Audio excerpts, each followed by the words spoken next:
Morning student, I am Parul Vasish. This is a 9th class video, Democratic Right, Political Science का last chapter है Democratic Right, है ना. In this video we discuss about the right in a democracy. First of all we read what are the right. Right क्या होते हैं, है ना. Right are those essential condition of life without which no man can lead a full, happy and prosperous life, है ना.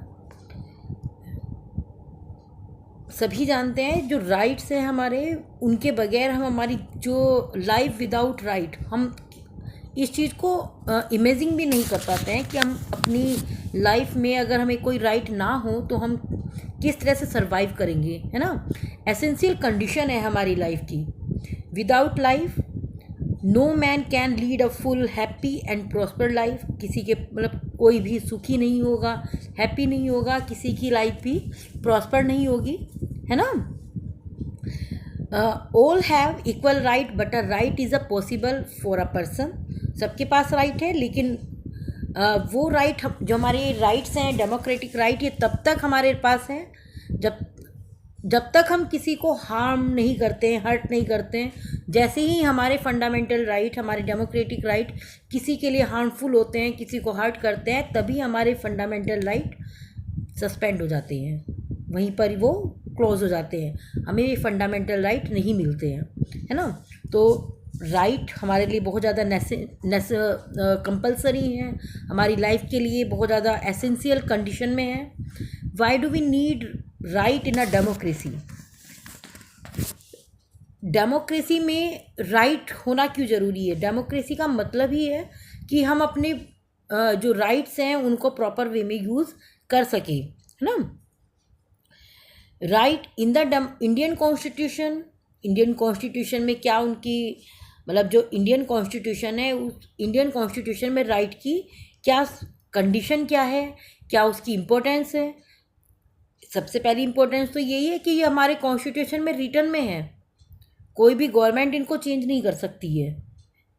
What is a fundamental right.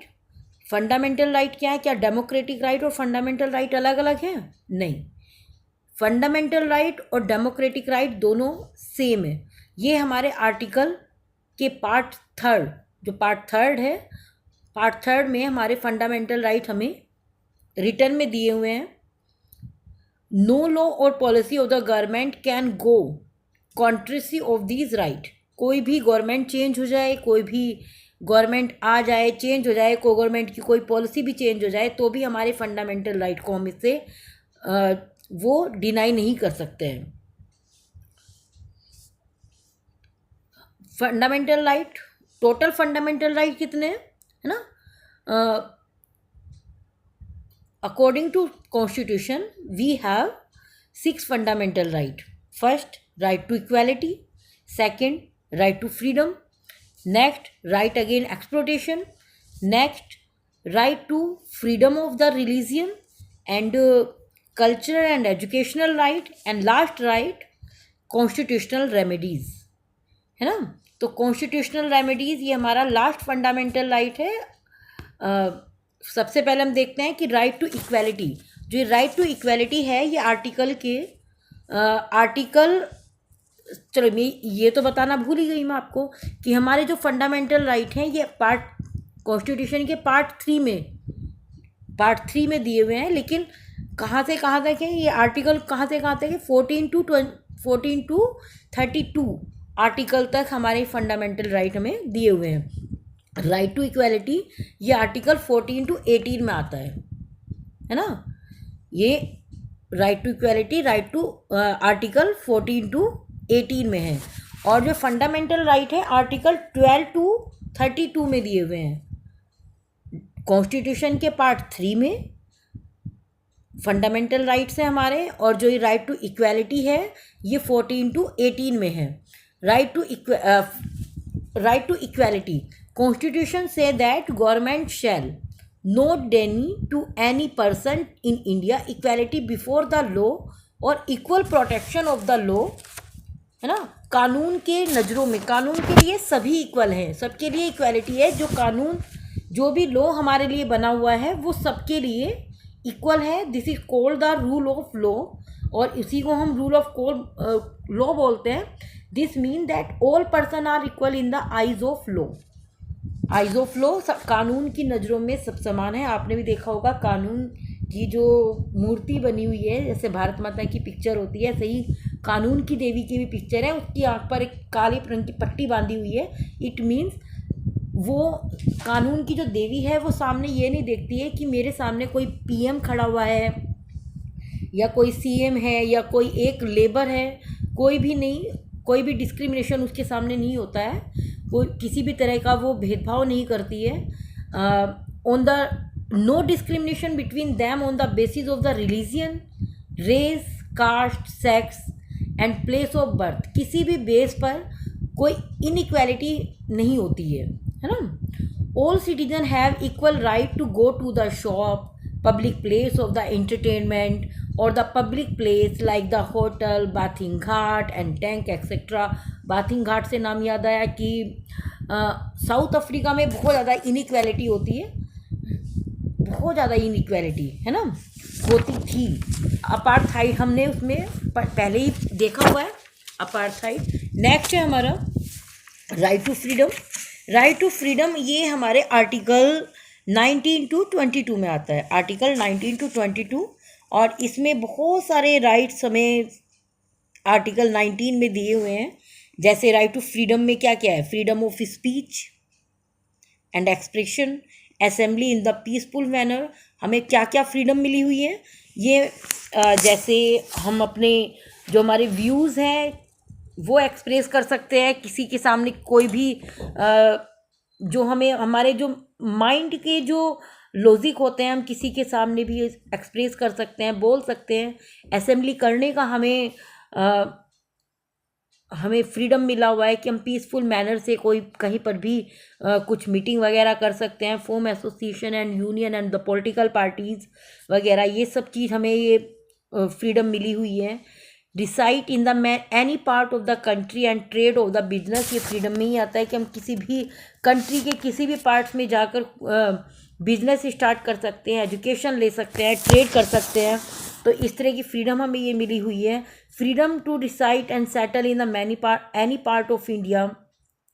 Freedom to practice any profession, हम कोई भी प्रोफेशन अडॉप्ट कर सकते हैं। जैसे पहले ही बोलते थे कि जो प्रोफेशन है, सपोज़ कीजिए बार्बर है, बार्बर का बेटा आगे उसको ये कंडीशन होती थी उसके सामने कि वो उसी प्रोफेशन को अडॉप्ट करेगा, लेकिन अब ये हमारा जो कॉन्स्टिट्यूशन है वो ये बोलता है कि राइट टू फ्रीडम में हमें ये किसी भी प्रोफेशन को अडॉप्ट करने की फ्रीडम मिली हुई है।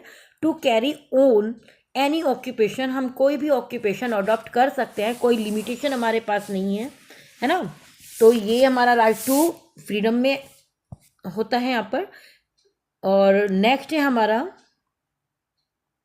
Right again exploitation. एक्सप्लोटेशन ये जो फंडामेंटल राइट है ये आर्टिकल 23 एंड 24 में हमें दिया हुआ है।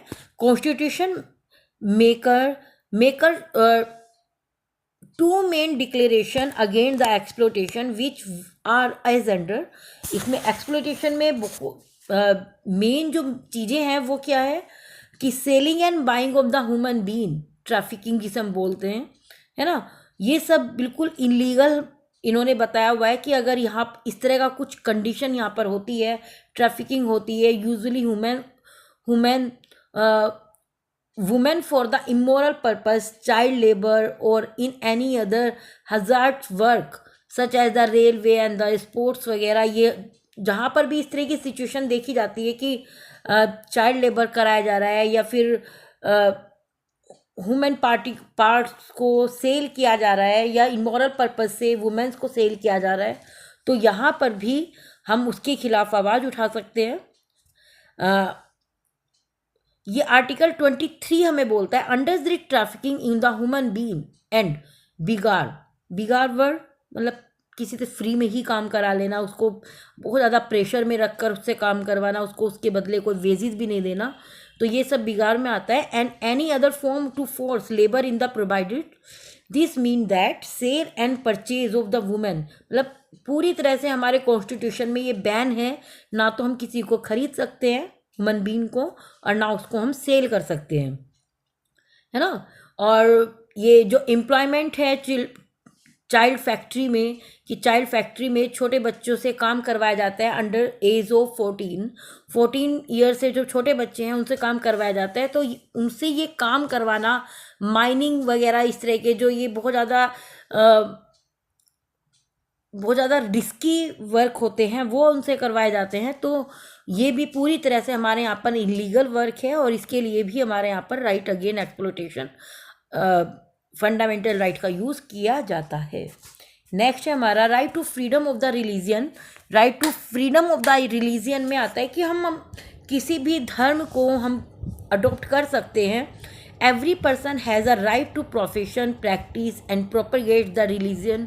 हम किसी भी धर्म का प्रचार कर सकते हैं, किसी भी धर्म को मान सकते हैं। उसके लिए हमें कोई भी हमें मतलब जेल में नहीं डालेगा, कोई हमें पनिश नहीं करेगा। ये जो आर्टिकल्स है, ये आर्टिकल हमारा आर्टिकल 25 to 28 में आता है ना। Right to freedom of the religion provided religion freedom to all the citizen of India.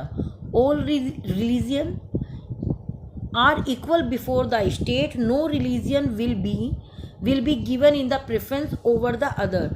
किसी भी कॉन्स्टिट्यूशन में आपने ये देखा है, हमारा जो इंडियन कॉन्स्टिट्यूशन है, जो हमारा इंडिया है वो एक सेकुलर कंट्री है। किसी भी धर्म को यहाँ पर एक स्पेशल स्टेटस नहीं दिया हुआ है। तो स्पेशल स्टेटस जब धर्म को नहीं दिया हुआ है तो आप यहाँ पर किसी भी धर्म को अडॉप्ट करने के लिए पूरी तरह से फ्री हैं। किसी भी धर्म को आप फॉलो कर सकते हैं, उसका प्रोपगेट कर सकते हैं, प्रचार कर सकते हैं, है ना। और इसके बाद है नेक्स्ट हमारा cultural and the educational right. Cultural and the educational right article 29 and 30। ये आर्टिकल 29 और 30 में आता है India is the multi religion, multi linguistic and the multi cultural state country to prevent this the diversity. ये जो इतनी सारी cultural हमारे यहाँ पर इतना सारा कल्चर हमारे यहाँ मिलता है, तो इसमें हमें ये राइट मिलता है कि हम अपने कल्चर को, अगर कोई माइनॉरिटी में है तो वो अपने कल्चर को पूरी तरह से प्रोटेक्ट कर सकता है। उसको ये फ्रीडम मिली हुई है कि जो अगर मतलब ये लगता है माइनॉरिटी को कि हम उनके जो उनके नंबर्स हैं, नंबर कम होने की वजह से उनके कल्चर को ख़त्म किया जा सकता है, तो ऐसा नहीं है। हमारे यहाँ पर कॉन्स्टिट्यूशन में ये फ्रीडम हमें मिली हुई है, कल्चर राइट, अपने कल्चर को प्रिवेंट किया जा सकता है। और एजुकेशनल राइट हमें यहाँ पर मिला हुआ है। तो कल्चरल और एजुकेशनल राइट में क्या है कि जो minority group has a right to establish and administer education institution of its choose. अपनी चॉइस के अकॉर्डिंग वो अपने एजुकेशन को चूज़ कर सकते हैं। सपोज़ कीजिए कि एजुकेशनल राइट की अगर हम बात करें कि जैसे एजुकेशनल राइट है कि अगर कोई मुस्लिम कम्युनिटी से कोई बच्चा है और वो मुस्लिम मदरसे में ही पढ़ना चाहता है, तो ये उसका एजुकेशनल राइट है। और वो अगर किसी CBSE स्कूल में पढ़ना चाहता है तो भी वो उसका एजुकेशनल राइट है। और हिंदू बच्चे की हम बात करें कि अगर हिंदू कम्युनिटी से कोई है और वो संस्कृत स्कूल में जाना चाहता है तो वो संस्कृत स्कूल में जाने के लिए भी पूरी तरह से फ्री है। और वो CBSE, UP बोर्ड, जो उनसे भी जिस भी तरह के बोर्ड में एडमिशन लेना चाहता है तो ये भी उसका ये एजुकेशनल राइट है कि वो अपने इस राइट को यूज़ करते हुए किसी भी तरह से एजुकेशन गेन कर सकता है ना। नेक्स्ट है हमारा राइट टू कॉन्स्टिट्यूशनल रेमेडीज, जो आर्टिकल 32 में आता है। और ये आर्टिकल, ये जो फंडामेंटल राइट है हमारा, राइट टू कॉन्स्टिट्यूशनल रेमेडीज, ये सभी फंडामेंटल राइट्स के लिए ज़रूरी है। क्यों? कि all of the fundamental right, the most important in the right to constitutional remedies. Constitutional remedies सबसे ज़्यादा ज़रूरी है। और BR अम्बेडकर ने तो इसको हार्ट एंड सोल भी बोला हुआ है। क्यों बोला हुआ है? क्योंकि ये जो हमारा फंडामेंटल राइट है राइट रेमेडीज़, ये हमारे पहले जो हमारे 5 फंडामेंटल राइट हमें भी पढ़े हैं, उन फंडामेंटल राइट को अगर कोई हर्ट करता है, उनको कोई हमसे छीनने की कोशिश करता है, तो हम अपने इस 6 फंडामेंटल राइट का यूज़ कर सकते हैं। Supreme Court, High Court have the power to issue direction order to right the enforce the fundamental right. हम डायरेक्टली इस फंडामेंटल राइट का यूज़ करते हुए, मीन्स 6 फंडामेंटल राइट का यूज़ करते हुए अपने सुप्रीम कोर्ट और हाई कोर्ट में इसके लिए अपील कर सकते हैं अगर हमारे किसी भी फंडामेंटल राइट को हमसे छीना जाता है तो, है ना। नेक्स्ट है हमारा expanding scope of the right. ये जो एक्सपेंसिव स्कोप है, मतलब ये फंडामेंटल राइट पहले कम थे हमारे पास, लेकिन धीरे धीरे जैसे जैसे टेक्नोलॉजी बढ़ रही है, जैसे जैसे हमारे पास ये राइट्स बढ़ते जा रहे हैं, तो हमारे और भी फंडामेंटल राइट हमारे दिमाग में सेट होते जा रहे हैं। जैसे we have discuss 6 fundamental right, हमने पहले जो ये 6 फंडामेंटल राइट किए हुए हैं, लेकिन इसके अलावा भी हमारे पास और भी फंडामेंटल राइट हैं जो कि इन फंडामेंटल राइट से थोड़ा अलग हैं। जैसे right to freedom of express, right to information, right to vote, right to education, ये सब हमारे फंडामेंटल राइट है ना। लेकिन इनके अलावा हम बात करें राइट टू प्रॉपर्टी, ये फंडामेंटल राइट में नहीं आती है। Right to vote are the 2 most constitutional right, ये कॉन्स्टिट्यूशनल राइट है, ये फंडामेंटल राइट नहीं है। वोट, प्रॉपर्टी, है ना, तो ये हमारे फंडामेंटल राइट है, ये हमारे कॉन्स्टिट्यूशनल राइट है। Right to property, right to vote, constitutional right. On 10 December 1948 UN General Assembly adopted and proclaimed the historic Universal Declaration of the Human Right.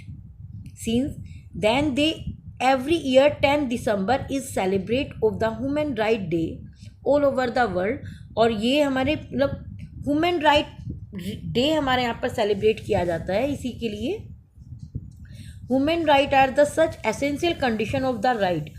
ये जो ह्यूमन राइट्स हैं वो हमारे लिए एसेंशियल कंडीशन है, हमारी लाइफ के लिए कंपलसरी हैं। और इसी के साथ ये चैप्टर आपका ख़त्म होता है। बाय बाय बच्चों।